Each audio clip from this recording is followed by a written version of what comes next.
dapat mong ginawa. Kalagan ng tali sa paa, imulat ng iyong mga mata. Kay sarap ng buhay, lalo na't alam mo kung saan papunta.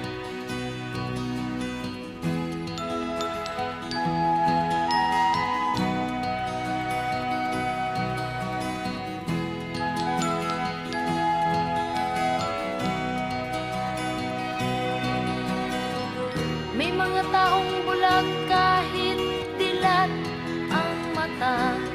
May mga taong tinatalian sariling kamay at paa. Problema'y tinatalikdan, salamin sa mata'y